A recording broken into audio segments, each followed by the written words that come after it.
प्यारे बच्चों, आज का लेक्चर ओम्स लॉ के ग्राफिकल एनालिसिस से रिलेटेड है। चलिए हम लोगों ने पिछले क्लास में ओम्स लॉ का ग्राफ डिस्कस किया था।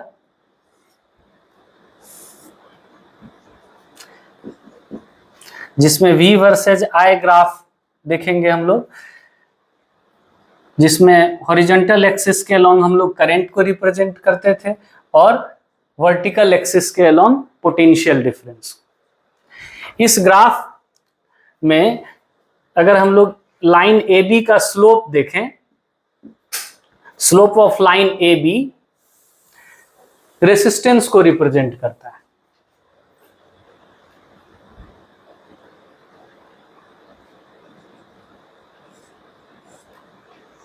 Slope of line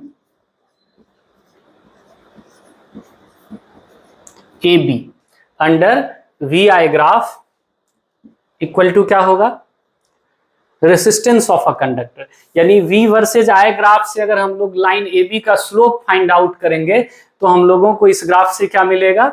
resistance of a conductor, जिसमें हॉरिजॉन्टल एक्सिस के अलोंग करंट को रिप्रेजेंट किया गया है और वर्टिकल एक्सिस के अलोंग पोटेंशियल डिफरेंस। तो इसका स्लोप हम लोग कैसे निकालेंगे? स्लोप हो जाएगा यहाँ इस ट्रायंगल में, ये जो ट्रायंगल बन रहा है, slope of line A B को हम लोग क्या लिख सकते हैं?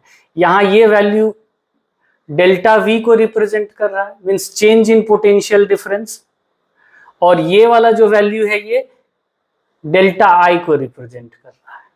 तो slope of line A B क्या होगा? Delta V by delta I, जो क्या होगा? रेसिस्टेंस को रिप्रेजेंट करेगा यहां पर। लेकिन अगर हम ठीक इसी ग्राफ में ये वर्टिकल एक्सिस के अलोंग करंट को रिप्रेजेंट करें और हॉरिजॉन्टल एक्सिस के अलोंग पोटेंशियल डिफरेंस को, तो हम लोगों को रेसिस्टेंस के जगह कंडक्टेंस मिलेगा। जैसे देख लेते हैं, इसी ग्राफ में हम लोग ये वर्टिकल एक्सिस के अलोंग करंट को रिप्रेजेंट करेंगे और हॉरिजॉन्टल एक्सिस के अलोंग पोटेंशियल डिफरेंस को। तब अगर हम लोग इस ग्राफ से इस लाइन ए बी का स्लोप फाइंड आउट करेंगे तो क्या मिलेगा? रेसिस्टेंस के जगह कंडक्टेंस। जैसा कि मैंने बताया था कि कंडक्टेंस ऑफ अ कंडक्टर क्या होता है? Reciprocal of the resistance of a conductor. Conductance क्या होता है? रेसिस्टेंस का रेसिप्रोकल। तो स्लोप अगर फाइंड आउट करें इस ग्राफ में तो स्लोप क्या हो जाएगा? Slope of line A B, ये इस ट्रायंगल में क्या होगा? ये वाला लाइन देखिए, ये वर्टिकल एक्सिस करंट को रिप्रेजेंट कर रहा है, तो ये क्या हो जाएगा? डेल्टा I, और यहां पर ये क्या हो जाएगा? Delta V। तो इस लाइन ए बी का स्लोप क्या हो जाएगा? Delta I by delta V। Slope of line A B equal to delta I by delta V। जैसा कि आप जानते हैं delta V by delta I क्या होता है? R होता है। तो इसको हम लोग क्या लिख सकते हैं? ये इसका रेसिप्रोकल है। Delta V by delta I का क्या है? ये reciprocal delta I by delta V है। इसको लिख सकते हैं 1 बाई R, और 1 बाई I क्या होता है? कंडक्टेंस। 1 बाय I क्या होता है? कंडक्टेंस, जिसको हम लोग G से रिप्रेजेंट करते हैं। तो दोनों ग्राफ में, इस ग्राफ में slope of line A B किस चीज को रिप्रेजेंट करता है? Slope of line A B conductance को, slope of line A B ये किस चीज को रिप्रेजेंट कर रहा है यहां पर? कंडक्टेंस को ऑफ अ कंडक्टर। और यहां पर इस ग्राफ में अगर देखा जाए तो slope of line A B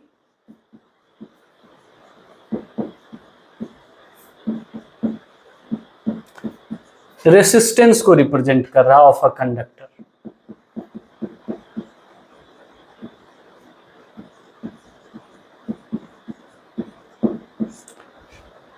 तो प्यारे बच्चों, अगर हम लोग V versus I graph draw करेंगे तो V वर्सेज I ग्राफ के अंडर किसी लाइन का स्लोप मटेरियल के रेसिस्टेंस को रिप्रेजेंट करता है। लेकिन अगर हम लोग I वर्सेज V ग्राफ देखें तो इसमें slope under IV graph conductance को रिप्रेजेंट करता है।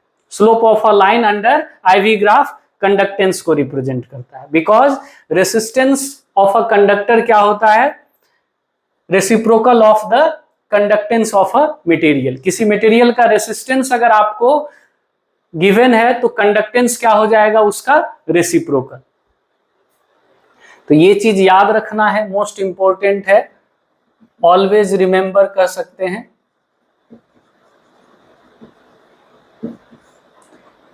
कि अगर आपको ऐसा गिवन हो कि delta V by delta I equal to आप R लिख सकते हैं, और दूसरा टॉपिक क्या है कि delta I by delta V equal to 1 by R equal to क्या लिख सकते हैं, G। G से हम लोग कंडक्टेंस को रिप्रेजेंट करते हैं और R से रेसिस्टेंस को। ये क्या है, कंडक्टेंस ऑफ अ कंडक्टर।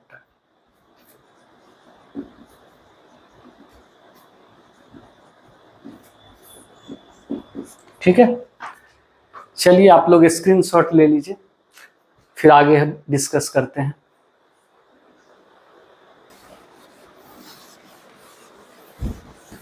बच्चों अब हम लोग देखेंगे ओमिक और नॉन ओमिक कंडक्टर के बारे में, और उसके ग्राफ को देखेंगे कि क्या होता है ओमिक और नॉन ओमिक कंडक्टर का ग्राफ, क्योंकि आज का टॉपिक ओम्स लॉ के ग्राफिकल एनालिसिस से रिलेटेड है।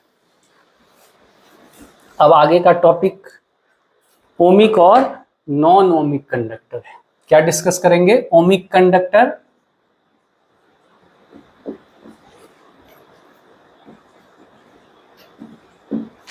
और बोल सकते हैं कि लीनियर रेसिस्टेंसेस।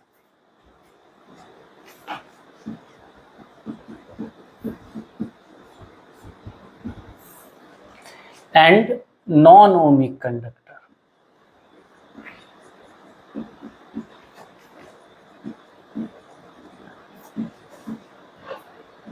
जिसको नॉन रेसिस्टेंस क्या हो जाएगा, नॉन लीनियर।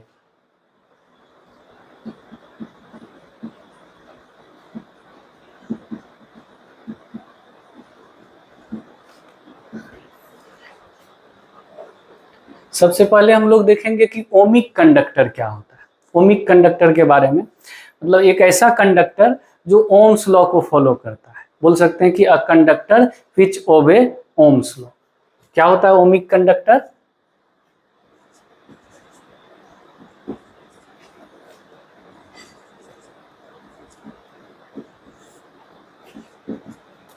मतलब एक ऐसा मटेरियल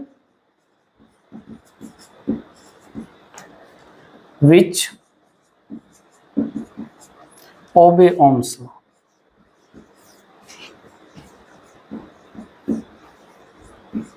ठीक है, और जैसे कि एग्जाम्पल के तौर पर कोई भी मेटेलिक कंडक्टर है, मोस्ट ऑफ मेटेलिक कंडक्टर्स को आप बोल सकते हैं ओमिक कंडक्टर।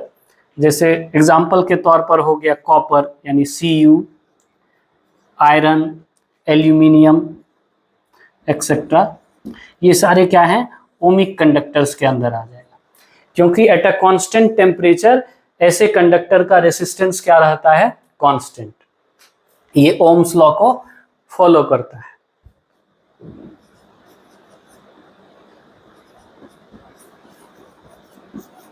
चलिए अब इसका ग्राफ देखेंगे हम लोग। इससे पहले भी हम लोग V वर्सेज I ग्राफ देख चुके हैं, तो देखिए ये हम लोग ड्रॉ कर लेंगे V वर्सेज I ग्राफ। इसमें ये लाइन क्या होगा, एक स्ट्रेट लाइन होगा। ओमिक कंडक्टर का जो ग्राफ होता है ये एक स्ट्रेट लाइन होता है। अगर हम लोग इसके किसी भी पोर्शन का, सपोज ये AB एक पोर्शन है इसी लाइन का, जिसका हम लोग स्लोप फाइंड आउट करेंगे, तो स्लोप हम लोगों को क्या होगा, हमेशा स्लोप कांस्टेंट रहेगा किसी भी पोर्शन का।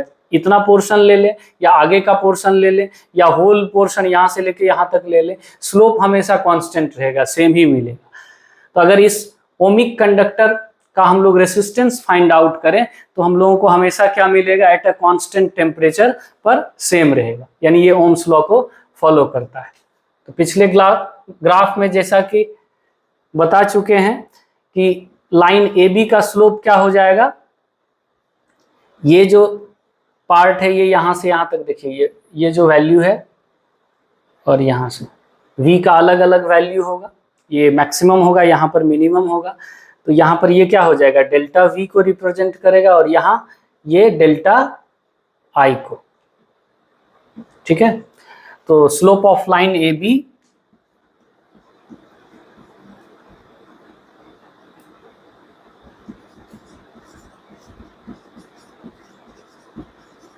यहाँ पर क्या हो जाएगा, delta v by delta i equal to क्या हो गया, r। ये यहाँ पर क्या रहता है, स्लोप जो है ये कांस्टेंट रहता है। ओमिक कंडक्टर के लिए ये स्लोप जो है क्या रहता है, कांस्टेंट।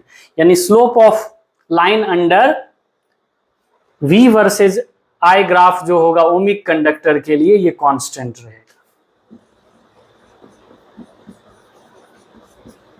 जैसे यहां लिख दें कि फॉर ओमिक मटेरियल या ओमिक कंडक्टर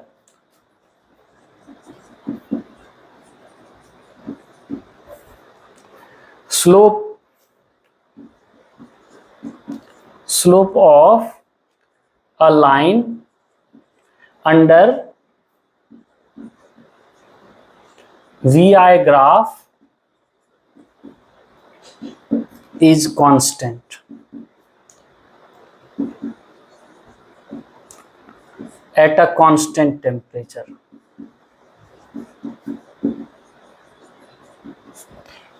ओम्स लॉ क्या है कि कांस्टेंट टेम्परेचर पर R कांस्टेंट रहता है। अगर किसी मटेरियल के लिए कांस्टेंट टेम्परेचर पर R का वैल्यू कांस्टेंट है तो ऐसा मटेरियल क्या कहलाएगा, ओमिक कंडक्टर के कैटेगरी में आएगा। ठीक है, अब हम लोग देखेंगे कि नॉन ओमिक कंडक्टर क्या होता है, इसका रेसिस्टेंस क्या होता है। इस लिखे लीनियर रेसिस्टेंस है।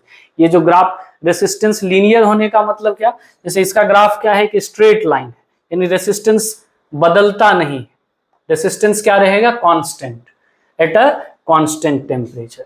यानी ये जो कंडक्टर्स है, जैसे लाइक कोई भी मेटेलिक कंडक्टर्स है लाइक Cu, Fe, Al, ये सारे ओमिक कंडक्टर्स हैं। ऐसे कंडक्टर का रेसिस्टेंस कांस्टेंट टेम्परेचर पर कांस्टेंट रहता है, सेम रहेगा, नहीं बदलता। टेम्परेचर में वेरिएशन होगा तब रेसिस्टेंस क्या होगा, चेंज होगा, अन्यथा रेसिस्टेंस कांस्टेंट रहेगा।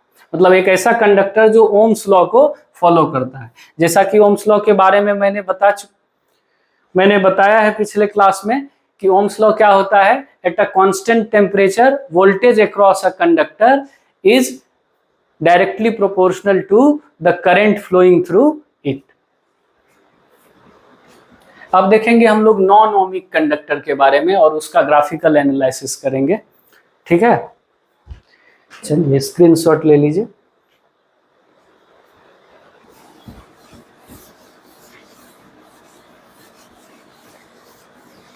बच्चों आप देखेंगे कि नॉन ओमिक कंडक्टर क्या होता है। जैसा कि ओमिक कंडक्टर के बारे में बता चुके हैं, एक ऐसा मटेरियल जो ओम्स लॉ को फॉलो करता है, यानी विच ओबे ओम्स लॉ। नॉन ओमिक क्या हो जाएगा, यानी ऐसा मटेरियल जो ओम्स लॉ को फॉलो नहीं करता है, कांस्टेंट टेम्परेचर पर उसका रेसिस्टेंस वेरी करेगा, है ना, non ohmic conductor.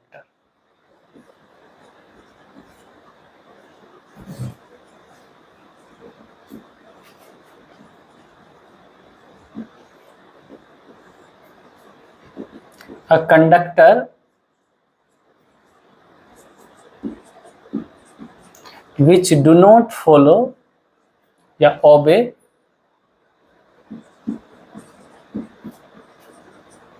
Ohm's law.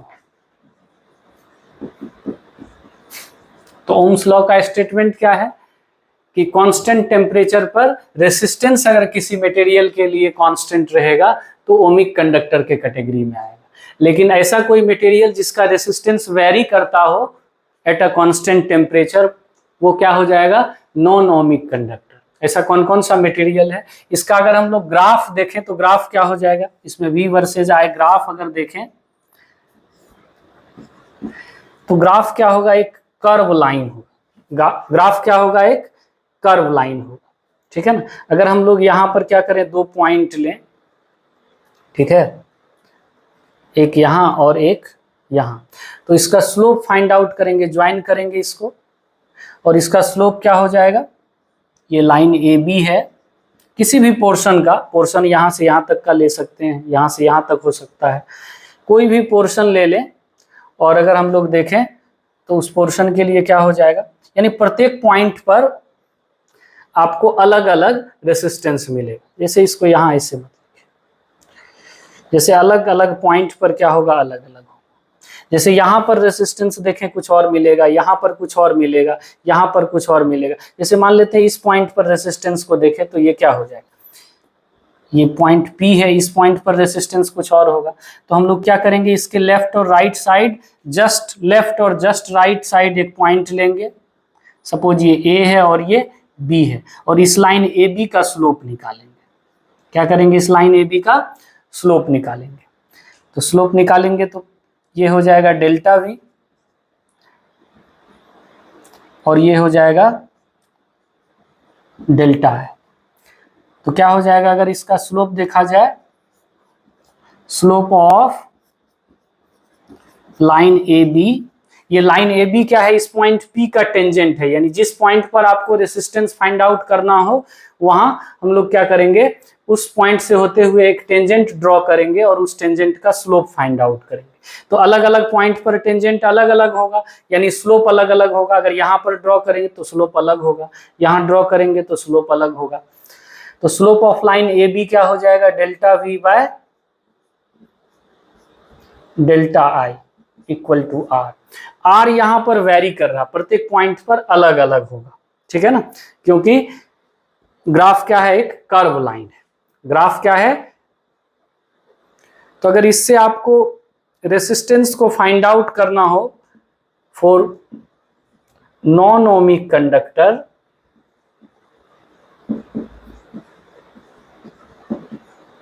तो R इक्वल टू क्या हो जाएगा, स्लोप ऑफ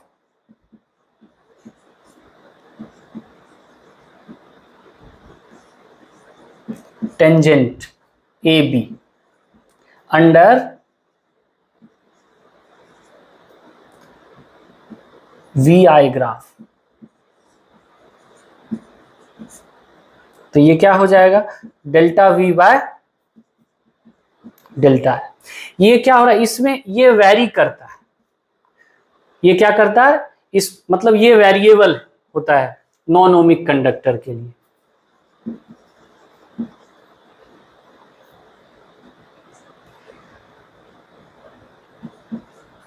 ये delta V by delta I variable होता है एक नॉन ओमिक कंडक्टर के लिए, प्रत्येक पॉइंट पर अलग अलग मिलेगा एट अ कांस्टेंट टेम्परेचर। इसका मतलब है कि ये ओम्स लॉ को फॉलो नहीं करता। ओम्स लॉ का स्टेटमेंट क्या है कि कांस्टेंट टेम्परेचर पर रेसिस्टेंस कंडक्टर का क्या रहता है, कांस्टेंट रहता है, बदलना नहीं चाहिए। अगर ऐसा कोई कंडक्टर है कि टेम्परेचर कांस्टेंट रहने के बावजूद रेसिस्टेंस में वेरिएशन है, रेसिस्टेंस वेरी कर रहा है, तो इसका मतलब ऐसे कंडक्टर को ओमिक कंडक्टर के कैटेगरी में नहीं रखा जाएगा, ऐसे कंडक्टर को नॉन ओमिक कंडक्टर के कैटेगरी में रखा जाएगा।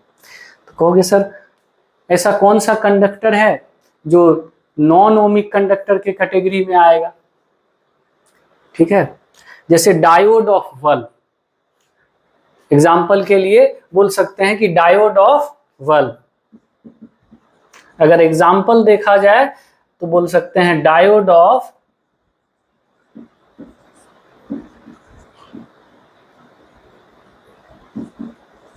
Triode of bulb.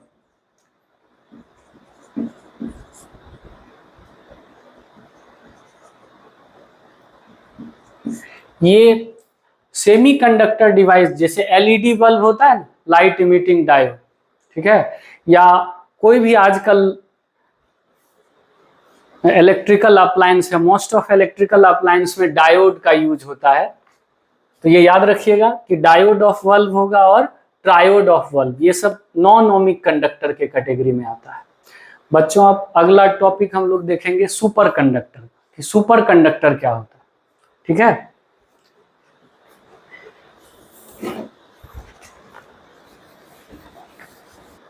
चलिए देखते हैं सुपर कंडक्टर क्या है।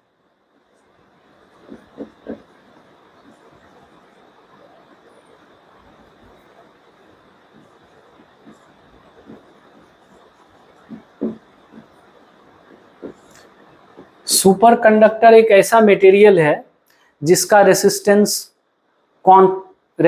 जीरो रहता है at a very low temperature. बोल सकते हैं कि a substance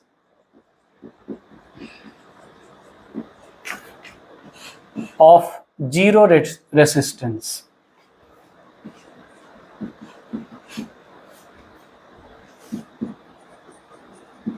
at a very low temperature, at a very low temperature,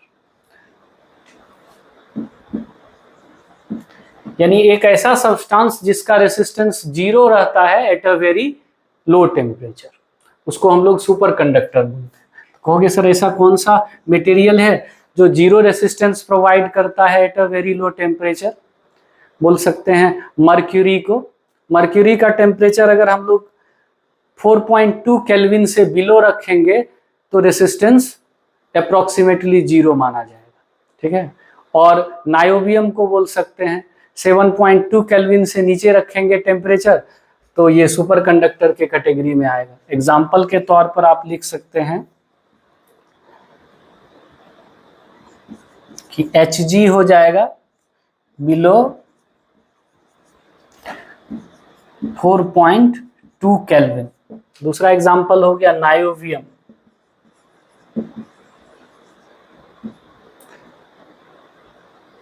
इसका टेम्परेचर अगर हम लोग रखेंगे बिलो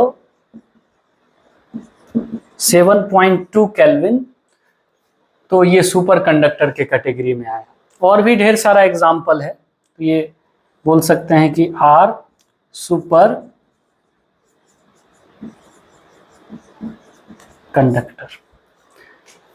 अब अगर इसका ग्राफिकल एनालिसिस करें हम लोग, देख लीजिए, ध्यान दीजिए, ये V वर्सेज I ग्राफ अगर ड्रॉ करें रेसिस्टेंस के लिए तो ग्राफ कुछ इस तरीके से होगा।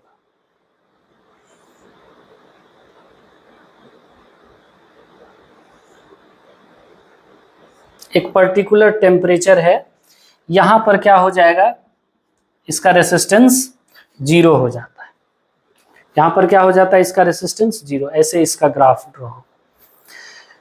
इस पर्टिकुलर टेम्परेचर पर क्या होता है, रेसिस्टेंस जीरो हो जाता है। ये V है और ये I है। ये हो गया V वर्सेज I ग्राफ।